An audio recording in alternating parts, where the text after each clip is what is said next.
What is up today, my More Squad? We are back with episode 20 of Talk More Sports, hosted by me, your main man, Hutsmore. All right, y'all. So, I'm throwing back that little 90s throwback Devin Witherspoon Seahawks jersey because yesterday, whoo boy, yesterday was something special. I'm telling you, something special. Yesterday was our week 3 matchup at Lumen Field for our Seattle Seahawks versus the New Orleans Saints. Final score 44 to 16. Holy mother of God.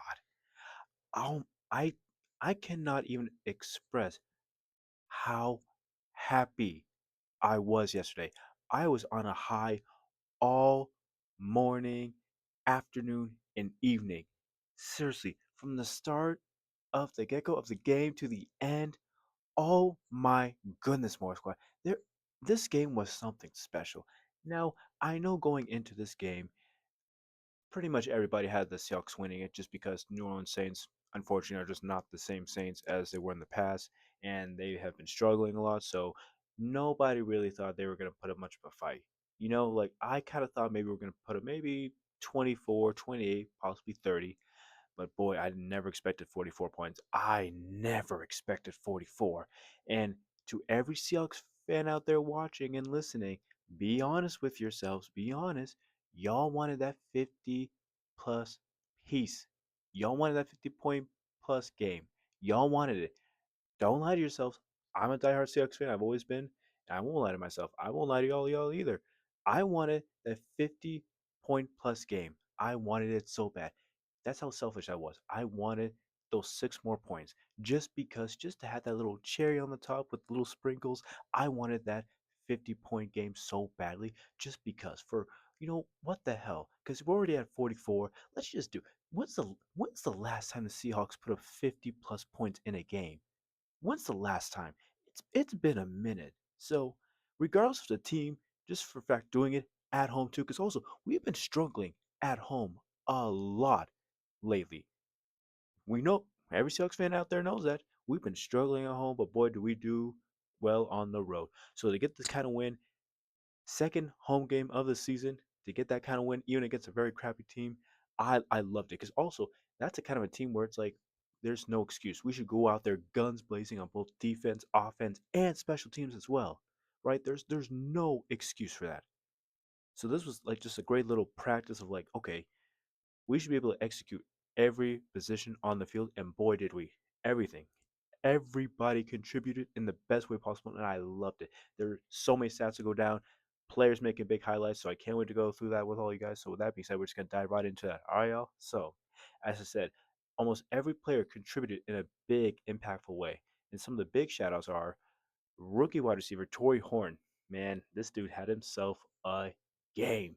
Having his second consecutive back to back receiving touchdown from Sam Darnold and having a nice little 95-yard punt return for a TD, which also is a new Seattle Seahawks franchise record for a return touchdown. So shout out to Torrey Horn for making a little history books as a rookie too. So having 2 touchdowns, a franchise record, all within your third week as a professional football player. Big shout out to Torrey Horn. And there were big expectations for Torrey going into the season after we released MVS too. So having Torrey Horn already excel this much already in week 3, I love it. I freaking loved it. So this was a huge game for him, especially being at home and getting that record. I loved it. And the sky's the limit for him. I cannot wait to see what this young rookie stud does with Jackson and Cooper Cup.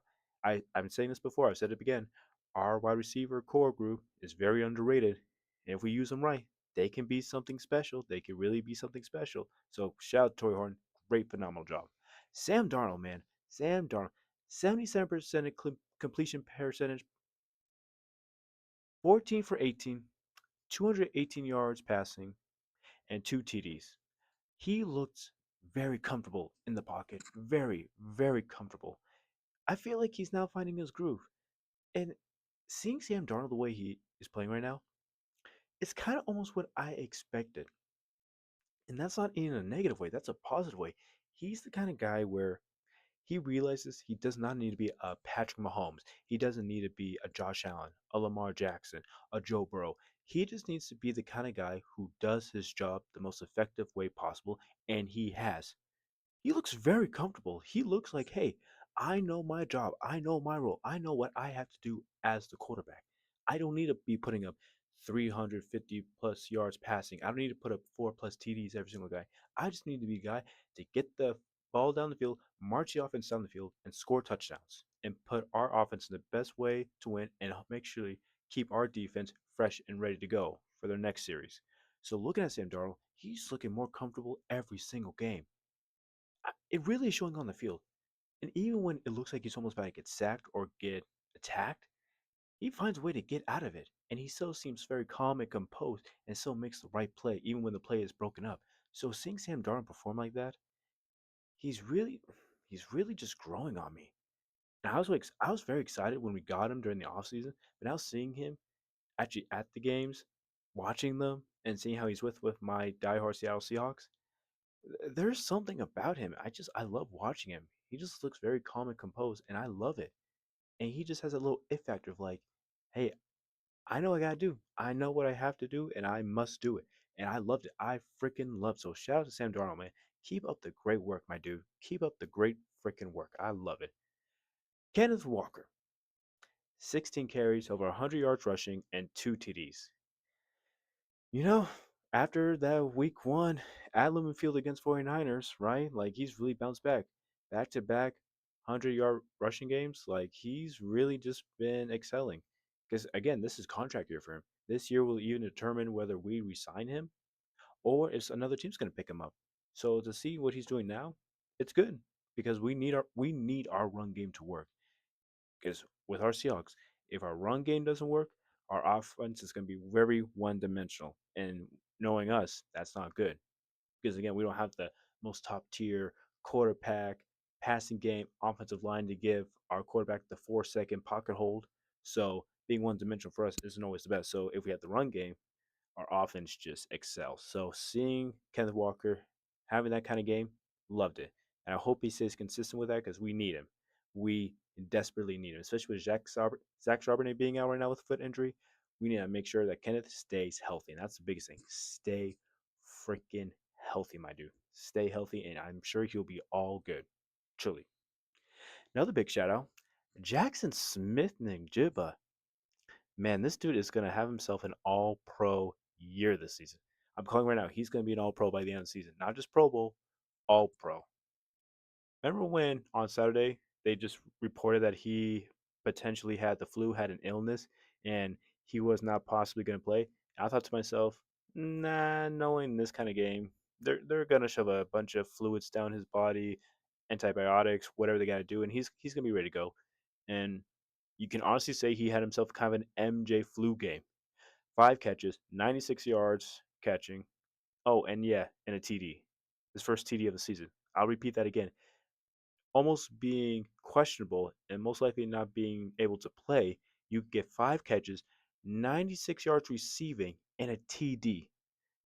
And you know what? I even said this to myself. I said this to all my family and friends who were watching the game.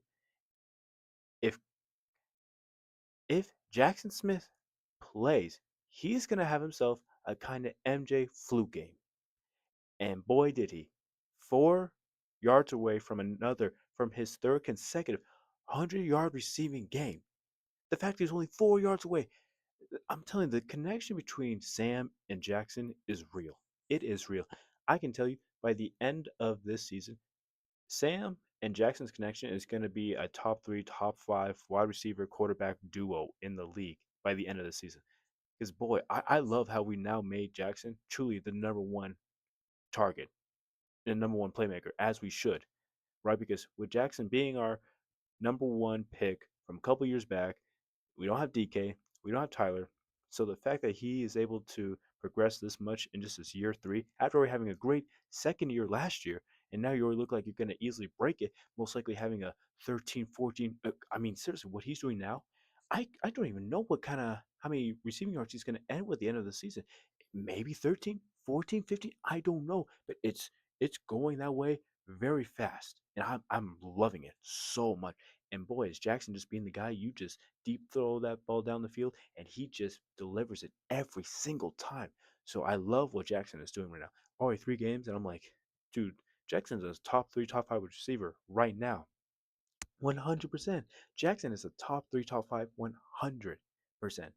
110%. I cannot wait to see what his final stats will be at the end of the season because I know they're going to be huge. If he stays healthy, they're going to be huge this season. So I love what I see from Jackson Smith. It looks fantastic. It looks awesome. Fantastic. Crazy. And then we got to give a little shout out to our defense. This defense, I got to tell you, Spencer Rattler is, well, being a second year quarterback from Oklahoma, not a whole lot of weapons. Even though you got the great Alvin Kamara, who we all love and respect, it's just you don't have a whole lot to work with. So this defense just lit Spencer up. And I even though I said in the beginning of the show that as us Seahawks fans, we were selfish because we, again, don't lie to yourself. We all wanted those 6 more points just to be a 50-point game, just because. When's the last time we got it? So we were selfish, but also we felt a little bad for the New Orleans Saints a little bit, just because they were already a bad team going into this game. And the fact that our defense was lighting them up like this, I loved, but boy, it was just a little sad. And Josh Jobs with 11 tackles. Oh, you are a corner and you got 11 tackles. This man has delivered phenomenally, seriously, with Devin being out and Nick Emirari still being out, right? And again, we still have the big question mark with Tariq Woolen. So the fact of what Josh Jobs is doing, and even this Darren Kendrick dude too, like these two corners, they are delivering right now. They are stepping up to the mother effing plate. I don't know what it is. I really don't. It's crazy to me to see what's happening with those two guys. Like they are delivering every single time. And to see Josh Jacobs with 11 tackles, and Darren Kendrick almost had 2 picks in this game again. It's back last week against Pittsburgh. He almost had 2 picks, and now going into this game, you almost had 2 picks again. So I'm looking at these two corners and I'm like, man, they are just stepping up in the best way. And this makes me so excited. I'm like, man, when Devin comes back and Nick Marari, like, oh my God. Oh, and let's not forget, Julian Love wasn't even playing too, our strong safety. So the fact that Julian wasn't playing and Devin and Nick, oh my God, the secondary is just already so elite. It's so elite of a team. And with our defensive line, Byron Murphy getting his second sack of the season already. He's already had 2.5 sacks already. He's already surpassed how much he had last season in his rookie year with only 1 sack. And it's already week 3 and he already has 2.5 sacks. So nearly 3 sacks in 3 of the first games in the NFL. Byron Murphy is having that second year sophomore leap that we were hoping and praying he would have. Kind of like Jackson Smith after his first year having over only 600 yards receiving, I think, and then last year having over 12, no, no, 11, 1,200 yards receiving. And now this year, Jackson looks like he could have a 13, 14 plus 100-yard receiving game. And now Byron Murphy, only 1 sack last year, and now he has 2.5. And it's only week 3. So Byron and that D line are looking ferocious with Leonard Williams making some big plays. Demarcus Lawrence, as much as we questioned his health, he looks so good and ready to rock and roll. Like Demarcus Lawrence, you could just tell he definitely is not the young springster like we know him. Like, that just, he's not Byron Murphy age. He's a 35-year-old man. He's not Byron Murphy. But he has the technicality of it, right? He just has the technique because he just knows how to play the game. And when you play for 11 plus years, you just experience sometimes will outweigh youth. It just does.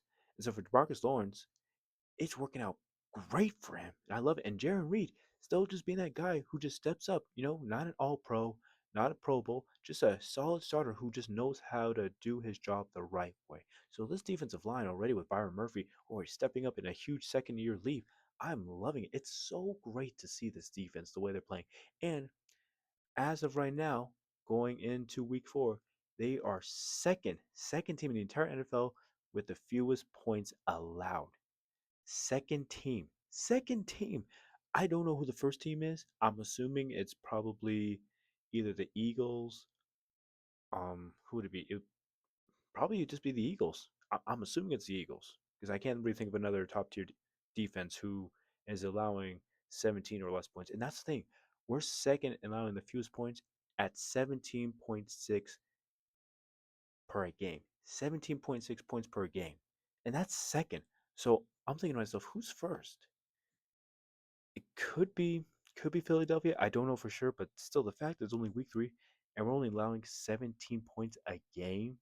A game? Oh. And that just shows too, if our offense can just score at least 21, 24 more, which is pretty reasonable, because again, that's only 3 touchdowns in the field goal. If we could just put up 21, 24 or more, we are solid. Because this defense, again, it's not fully healthy. We're still missing Julian, like I said, and Nick, and Devin. So imagine when those 3 guys get back. And Kobe Bryant is stepping up in a huge way as well. Like he's flying. That little dude is flying all over the place. All over. Everywhere I see him, it's like number A, make a play here. Number A, make another play here. So this defense and offense are just looking great. And big shout out to special teams. Again, with Torrey Horn, with having a 95 hunt return. And then I think it was number 23, I forget his name. He had, a block kicked as well. So looking at this special teams offense and defense, it's looking fantastic. And again, going into again, we're playing on Thursday night football in Arizona against the Cardinals. And we know how much the Seahawks are cursed there.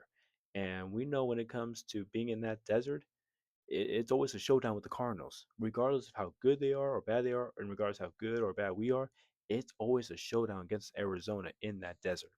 So having a win like this gives us all the confidence in the world. Now I will say, Arizona just played 49ers this weekend and they lost by 1 point. So I know Arizona's going to be out for the vengeance. But with the Seattle Seahawks having this kind of win, and only it's a 2 hour flight, same time zone, so they're not missing any sleep or anything. And again, they know what to expect in Arizona being a division rival. So hopefully with this win, it gives them all the confidence that they can go out there and just do their job. They don't have to put up the same kind of performance. I mean, if they do, awesome. But if they don't, at least just do your job.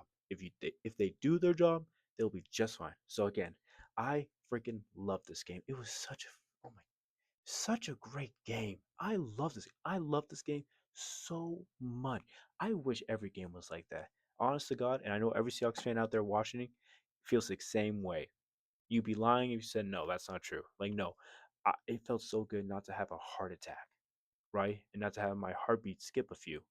Like it felt good just to sit down on the couch, laugh with family and friends, enjoy some good food, and just watch Seahawks kick some serious ass. And I freaking loved it. And hopefully this gives them all the confidence to go on Thursday night and just put on a show and put on the clink that this is not some fluke, that we are legit contenders, that we are here and we are not going for a long time. So I cannot wait for Thursday Night Football. And I cannot wait to break that down with all y'all on my Friday show. I cannot wait to break that down. I'm very excited about Friday's show to break it down after Thursday Night Football. I'm so excited. So make sure you all stay tuned for that game. I want to thank to everybody out there watching. Subscribe down to my channel. Follow my journey. Follow along in this world of sports media. Follow along with my passion. Please hit that subscribe button down below. Comment down below. If you're a Seahawks fan, comment down below what you think about the game and how are you feeling about going into Arizona against the Cardinals. Hit that like button. Subscribe to my channel. Comment down below. And I appreciate everybody out there watching. Stay tuned for my Friday show that has a breakdown from the Thursday Night Football. Stay tuned for that show. And with that being said, we'll be back with more next time.